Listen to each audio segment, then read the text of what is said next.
ہمارے نبی 23 برس کی نبوی حیات لے کر نہیں آئے تھے. 40 سال کے بعد نبی نہیں ہوئے. تھک کر نہیں سنیں گے جملے کو. جو کہتے ہیں نا 40 سال کے بعد نبی ہمارے نبی ہوئے، میں ان سے مخاطب ہوں. ہمارے نبی 40 سال بعد نبی نہیں ہوئے، تمہیں آنے میں 40 سال دیر لگی ہے. تم نبی کو دیر سے جانتے ہو. کوئی پوچھے علی سے کہ یہ کب سے نبی ہیں، کوئی آدم سے پوچھے یہ کب سے نبی ہیں. میرے مولا نبی فرماتے کن تو نبی و آدم و بین الماء والطین وکانا علی ولی و آدم و بین الماء والطین. میں اس وقت نبی تھا جب آدم بنا نہیں تھا، اور علی اس وقت بھی ولی تھا.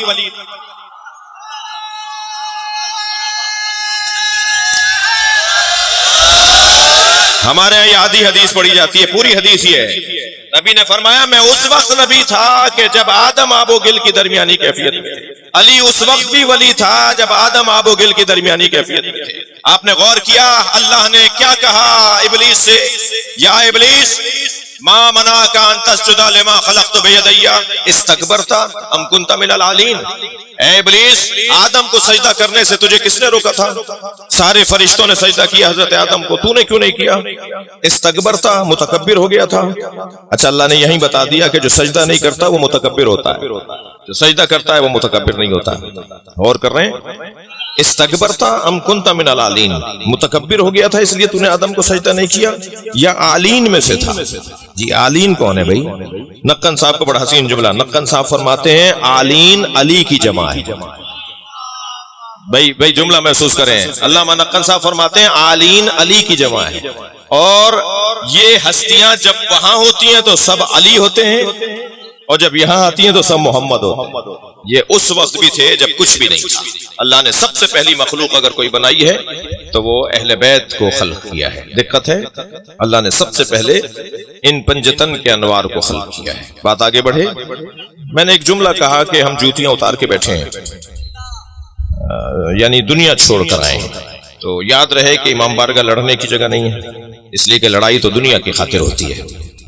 یاد رہے کہ مسجد لڑنے کی جگہ نہیں ہے، اس لیے کہ لڑائیاں ہوتی ہی دنیا کی خاطر ہیں. جب جوتیاں اتار کر آئے ہو تو پھر جوتیوں والا کام کیوں ہو رہا ہے؟ میں جہاں رہتا ہوں وہ مسجد و امام بارگاہ ہے باب العلم کراچی کے اندر. میں اپنے گھر سے نکلا اپنی سواری میں سوار ہونے کے لیے، تو میں نے دیکھا کہ مسجد کے صحن میں 2 لڑکے لڑ رہے ہیں. ایک لڑکا دوسرے لڑکے کو بہت برا کہہ رہا ہے، اور جو دوسرا لڑکا ہے وہ بار بار ایک جملہ کہہ رہا ہے باہر نکل تو تجھے بتاؤں. ایک اسے بدتمیزی کر رہا ہے اس کے ساتھ، دوسرا جواب میں کہہ رہا ہے باہر نکل تو بتاؤں. تو میں ان کے قریب چلا گیا. میں نے کہا بھائی باہر نکل کے کیا بتاؤ گے اس کو؟ کہنے لگا مولانا یہ امام بارگاہ ہے، یہ لڑنے کی جگہ نہیں ہے، میں اسے باہر جا کے بتاؤں گا. میں نے کہا خدا کے واسطے باہر جا کے بھی ذہن میں رکھنا کہ حسین وہاں بھی دیکھ رہے ہیں. ہمیں لڑنے کے لیے تو پیدا ہی نہیں کیا. ہم لڑنے کے لیے پیدا نہیں ہوئے، صبر کے لیے پیدا ہوئے. توجہ کر لی. تو امام بارگاہوں میں مسجدوں میں لڑائی نہیں ہونی چاہیے، یہ لڑنے کی جگہ نہیں ہے. یہ پروردگار عالم نے امن کی جگہ بنائی ہے. دنیا چھوڑ کر بیٹھنا ہے. منظور بھائی دنیا مؤنث کا صیغہ، آپ سب علماء کرام کو سبق سنا رہا ہوں. دنیا مؤنث کا صیغہ ہے، اس کا جو مذکر ہے وہ دنی ہے.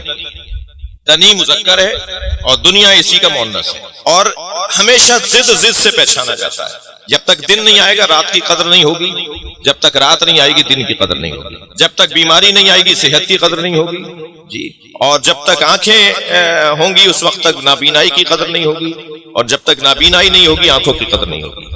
تو یہ ضد سے چیزیں پہچانی جاتی ہیں نا. تو دنی ہے مذکر، اس کی جو ضد ہے نا وہ ہے علی. دنی کی ضد ہے علی، اور دنی کی مؤنث ہے دنیا، اور علی کی مؤنث ہے اولیا. علی مذکر، دنیا مؤنث. تبھی تو 3 طلاقیں دی ہیں. الدنیا غری غیری، جا کسی اور کو بہکا، علی نے تجھے 3 طلاقیں دے دی، اب حق رجوع بھی نہیں ہے. توجہ کر لی آپ نے. تو علی والا دنیا دار نہیں ہوتا جی. جملہ فارسی کا کہہ دیتا ہوں، علی والا دنیا دار نہیں ہوتا، دنیا مدار ہوتا ہے. دنیا کو اپنے پیچھے چلاتا ہے، دنیا کے پیچھے نہیں چلتا. اللہ نے دنیا ہمارے لیے بنائی ہے، ہمیں دنیا کے لیے نہیں بنایا. 2 کروڑ کی گاڑی میں بیٹھیے مگر پیدل چلنے والے کو آدمی مانیے. مہنگے گھر میں رہیے مگر جھگی والے کو انسان مانیے. اچھا کھانا کھائیے مگر چٹنی کھانے والے کو جانور نہ کہیے. بس یہ اگر میرے ذہن پر خیال ظاہر ہو جائے اور طاری ہو جائے تو میں پیسے والا بھی رہ سکتا ہوں اور دنیا دار بھی نہ رہوں. کوئی ضروری نہیں ہے کہ کوئی پیسے والا ہو اور وہ فقیر نہ بن سکے.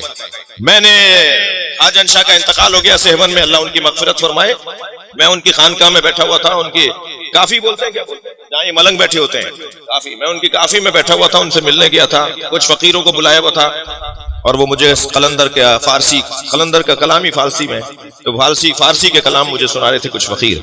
تو اسی اسنا میں نے دیکھا کہ کوئی بلا مبالغہ جو آپ کیا بولتے ہیں پراڈو لینڈ کروزر کیا ہے یہ V8 یہ کیا اتنی ایسی کوئی بڑی گاڑی آ کے رکی، مجھے نام نہیں آتا، یہ اس طرح کی ایک بڑی گاڑی آ کے رکی اور اس میں بڑا سوٹ بوٹ میں ایک بہترین شکل و صورت کا اچھے کپڑوں کا ایک بندہ اترا.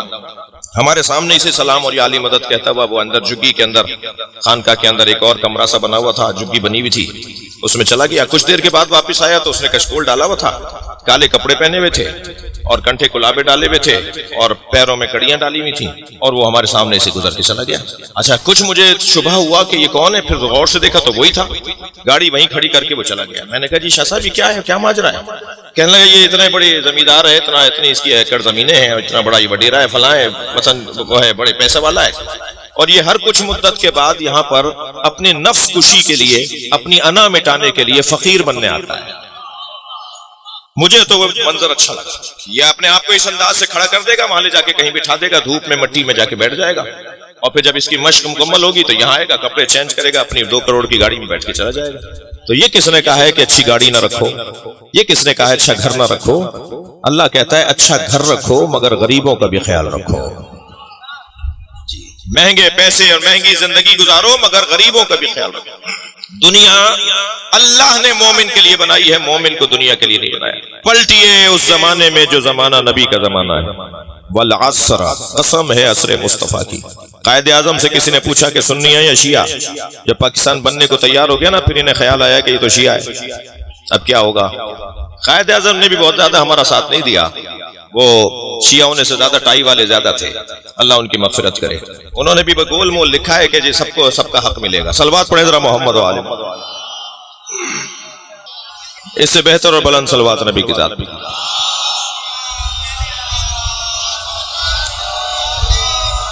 تو قائد اعظم بہرحال قانونی طور پر شیعہ تھے، فقہی طور پر شیعہ تھے، ان کی میراث کی تقسیم فقہ جعفریہ کے مطابق ہوئی.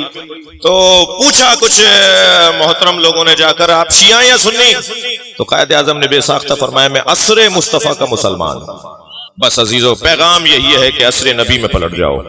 عصر نبی میں پلٹو گے تو اللہ بھی ملے گا، قرآن بھی ملے گا، نبی بھی ملیں گے، علی بھی وہیں سے ملے گا، ہمیں قرآنی تعلیمات بھی وہیں سے ملیں گی. عصر مصطفیٰ ہی معیار ہے، عصر مصطفیٰ.